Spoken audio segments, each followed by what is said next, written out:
Bonjour mesdames et messieurs, bon réveil et bienvenue dans cette édition. Le président Alassane Ouattara était récemment en Turquie pour une visite officielle. À la fin des rencontres officielles, le chef de l'État a aussi été invité à visiter des sites touristiques, historiques et religieux d'Istanbul. Visite qui s'est achevée par une croisière sur le Bosphore, un canal qui relie la mer Noire à la mer de Marmara et qui marque la limite méridionale entre les continents asiatiques et européens.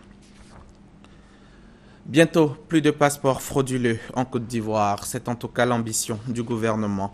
Une mesure d'annulation de passeports diplomatiques et de services non biométriques est en cours. Le ministère des Affaires étrangères l'a annoncé lundi dernier aux journalistes. Marie-Laure Mayessé, Gabriel Zani y était aussi pour RTI. Les passeports diplomatiques et les passeports de services non biométriques ne sont plus valables en Côte d'Ivoire depuis le 15 mars 2015. Seuls les passeports diplomatiques et de services biométriques à puce sont autorisés. En mai 2011, 74 000 passeports officiels de l'État de Côte d'Ivoire étaient en circulation, des passeports acquis en partie de manière frauduleuse. Une situation qui jette un discrédit sur le pays. Le président de la République a mis fin à la circulation des anciens passeports diplomatiques et de services non biométriques et définitivement nous sommes entrés dans l'ère de ces passeports biométriques à puce pour les passeports diplomatiques et de services, avec pour objectif donc de permettre à la Côte d'Ivoire de retrouver la crédibilité qu'elle a perdue. Entre 64 000 passeports, nous sommes aujourd'hui à environ 11 000 passeports. Cette disposition prise par l'État ivoirien produit déjà des bénéfices pour le pays. Certains pays déjà sont entrés en négociation avec nous pour pouvoir permettre aux bénéficiaires de ces passeports officiels d'avoir accès à leur territoire sans visa. Les passeports diplomatiques et de services peuvent être délivrés à différents titres. Ces passeports officiels peuvent être délivrés à titre normal, à titre de courtoisie et à titre exceptionnel. La troisième conférence des ambassadeurs de Côte d'Ivoire prévue le 20 avril prochain sera présidée par le chef de l'État. La conférence réunira 47 ambassadeurs ivoiriens pour évoquer l'orientation de la diplomatie.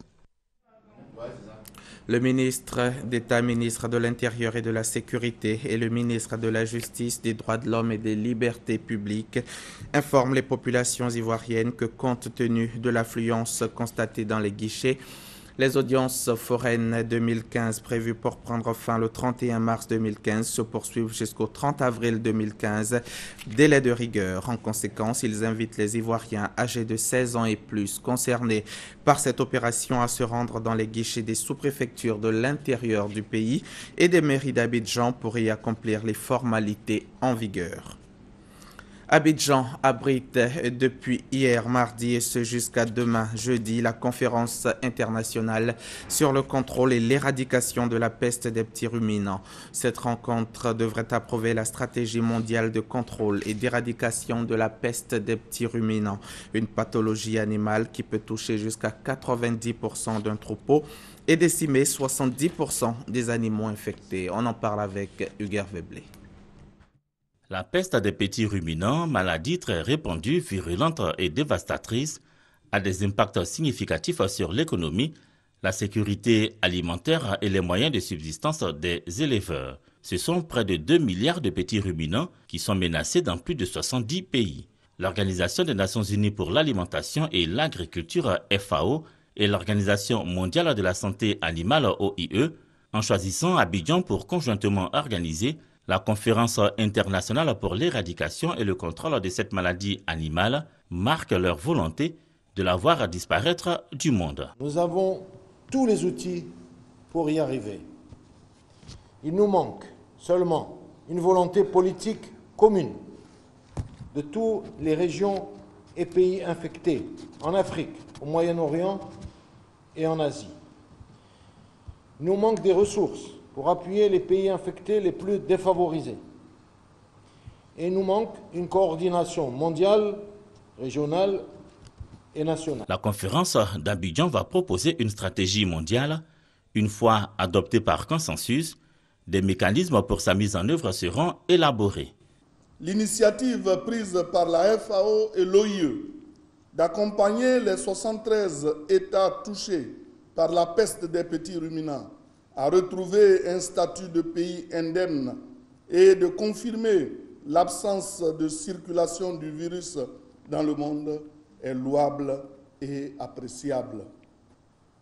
Elle mérite le soutien de tous les États du monde. Objectif pour tous, en finir avec la peste des petits ruminants d'ici à 2030.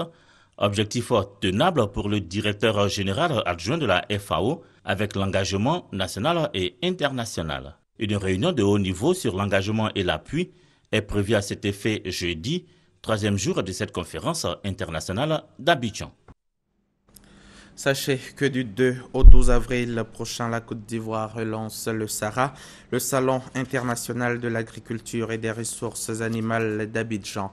Un salon qui n'a pas eu lieu depuis 1999. Thème retenu cette année, la promotion de l'investissement agricole durable. Ce rendez-vous, je le précise, vise à attirer des opérateurs qui viendront aider le pays à valoriser sur place ses principales productions en croissance de 9% par an sur les 3 dernières années pour les cultures de rente, dont le cacao, et de 25% pour les cultures vivrières.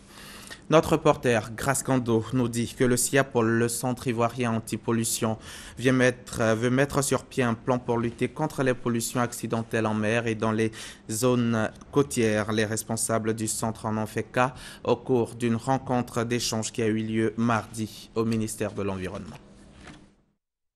Les pollutions accidentelles en mer, en lagune et dans les zones côtières préoccupent le gouvernement ivoirien. Pour ce faire, un plan d'urgence de lutte contre ces effets néfastes est en cours de validation. Il va permettre de traiter l'ensemble des questions relatives aux pollutions par les hydrocarbures et autres substances nuisibles. Le présent atelier a pour objet d'organiser une consultation entre les parties prenantes afin de recueillir des avis et des commentaires sur le projet de plan proposé. Définir les responsabilités et assurer une intervention rapide et efficace en cas de pollution ou de menace de pollution par les hydrocarbures. 30 années après, ce plan mérite d'être revu pour l'adapter au contexte et aux enjeux actuels. 3 jours d'échange doublés d'un exercice de simulation en salle vont permettre aux participants de finaliser ce plan d'orientation en matière de lutte contre les pollutions accidentelles. Ça va nous permettre en fait de connaître les besoins de toutes les structures, de connaître en fait comment coopérer pour pouvoir trouver une solution idéale, pour pouvoir coordonner toutes les opérations que nous aurons à gérer en mer en collaboration avec nos navires, avec nos engins et avec le centre opérationnel marine. Cette rencontre, la 4e du genre, sera l'occasion de présenter enfin le plan de lutte contre les pollutions accidentelles et ses différentes articulations. À l'ENA, l'École nationale d'administration, la date des prochaines délibérations est connue. Elles reprendront le lundi 13 avril prochain. L'annonce a été faite hier lors d'un point de presse animé par les premiers responsables de l'établissement. Sephora Zegui, par Gassoro Kone. Après quelques mois d'interruption, l'École nationale d'administration, ENA, va reprendre ses activités liées à l'organisation des concours. Les délibérations pour les concours professionnels débuteront le 13 avril et celles des concours directs le 20 avril 2015. L'annonce a été faite par Salamata Traoré, directrice générale de l'ENA, au cours d'un point presse. Le point de presse de cet après-midi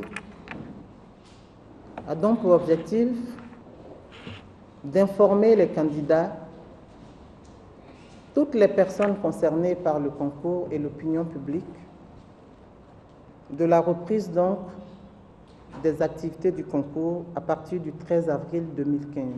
Après avoir donné des précisions sur le processus de délibération, Ernest Toui, secrétaire général, rassure les candidats que des dispositions sont prises pour leur garantir les mêmes chances de réussite. 9 équipes ont été constituées pour travailler sur les documents importants, notamment les listes de présence des candidats, les procès-verbaux de surveillance, les listes des membres des secrétariats, le nombre de copies et de coupons par matière et par cycle pour chaque concours. Nous demandons à tous les candidats de se connecter sur le site de l'ENA ainsi que celui de la fonction publique pour avoir toutes les informations utiles. Ce processus de délibération concerne au total 1208 candidats pour les concours professionnels et 23 929 candidats pour les concours directs. Et puis, fonction publique toujours. Hier, lundi, la police économique a mis aux arrêts 2 individus. Les faits qui leur sont reprochés sont l'escroquerie, faux et usage de faux. Les précisions de Sephora Zegui dans un commentaire signé par Gassoro Kone. Beaucoup de filets de la police économique. Elle vient de mettre fin aux activités de 2 individus. Le premier est fonctionnaire au ministère de la fonction publique et de la réforme administrative et le second se faisant passer pour un conseiller à l'Assemblée nationale. Ces 2 individus prenaient entre 600 et 800 000 francs CFA aux candidats au concours de commis du Trésor. À l'issue de plusieurs plaintes, les éléments de la police économique réussissent à mettre ces 2 personnes aux arrêts.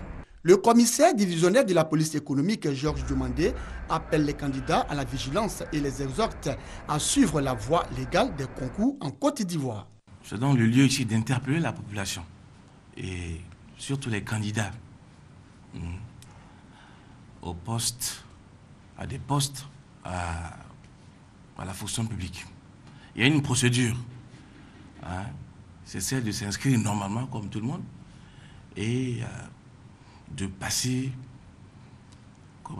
le concours, les tests et d'attendre comme tout le monde un résultat qui est un résultat officiel qui est proclamé par le ministère chargé de la fonction publique.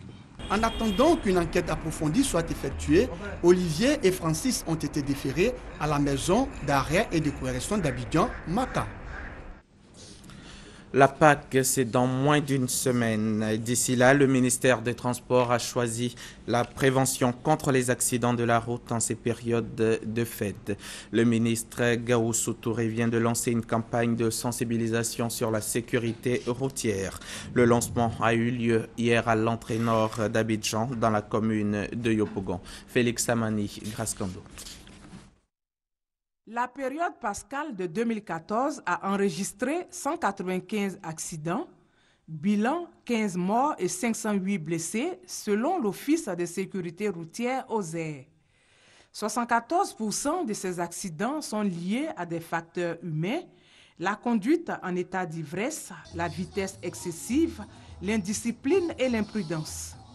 Le ministre des Transports, Gaoussou Touré, met cette semaine pascale à profit pour sensibiliser les usagers de la route à un comportement citoyen afin d'éviter cette année des accidents. L'occasion des fêtes de Pâques, comme vous savez, nous assistons à un déplacement massif des populations et avec pour corollaire l'accroissement des risques d'accidents. J'exhorte donc l'ensemble des usagers à la prudence et au respect strict des règles du code de la route. Message bien perçu par les transporteurs qui entendent relayer l'information. Un conseil d'usage est donné à chaque entrepreneur, à chaque conducteur, à chaque équipage de cars, de camions, de véhicules urbains pour que nous puissions à tous les niveaux et à tout moment prendre des dispositions idoines pour observer les règles élémentaires du code de la route. Cette campagne de sensibilisation s'est soldée par un contrôle technique de certains véhicules et le contrôle d'alcoolémie. Direction l'ouest de la Côte d'Ivoire. Aujourd'hui, les populations de Diourozon et d'Elobli sont de retour chez elles. Elles ont retrouvé leurs habitations. Je rappelle que ces localités avaient été dévastées pendant la crise post-électorale.